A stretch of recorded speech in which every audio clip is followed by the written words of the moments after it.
in the course of my studies to become a priest, there was a class that I took called Canonical Preparation for Marriage. And it was a bishop who taught this class, and he was what they call the guy in the office for canon law who did the work with annulments and things like that. So the marriage office part of canon law. That was a really bad way of describing it, but you get what I'm saying. And so he'd had a lot of experience with that, and he said that there's a lot of pain out there, especially when it comes to divorce. But he says that sometimes it's the case that a lot of people have allowed themselves to continually be hurt because of a relationship that really wasn't a marriage from the beginning.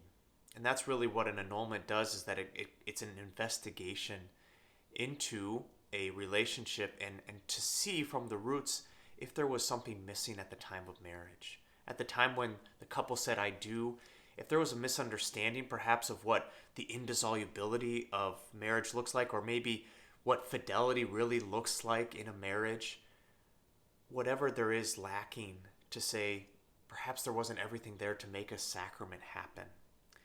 And it's not always an easy process, but what I've always told people when I've worked with them on annulments is that this is a healing process.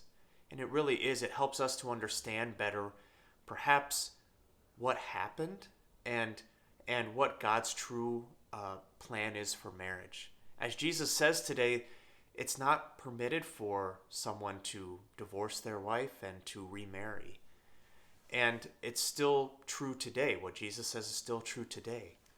Yet there's those times where we can look at it and say maybe there wasn't a marriage from the beginning.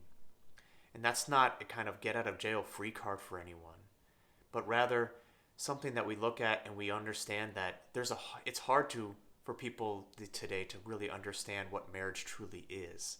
That it's a commitment, a real commitment to another person, but a commitment to God as well. Marriage, so often we think, is about me and this other person. About, I love this person so much, so I want to get married to them in the church. And some would say, well, that's not a really good reason to get married in the church. Just because you love this person so much, that's a good thing, but marriage in the church is a vocation. It's something that is supposed to be at the service of the church. It's supposed to show forth the love of God to other people. That love is not supposed to remain between two, but it's supposed to overflow with children, but into the church as well. So today, in our culture, we continue to pray for a greater understanding of what true Christian marriage is. And we pray also for grace and mercy for those who have experienced those sorts of difficulties like divorce. Not to condemn, but rather to show mercy and to know that it's not always easy. And also we pray that the Lord will continue to help us to better understand what it means for true marriage. That true marriage really is a reflection of the love of God that overflows into the world.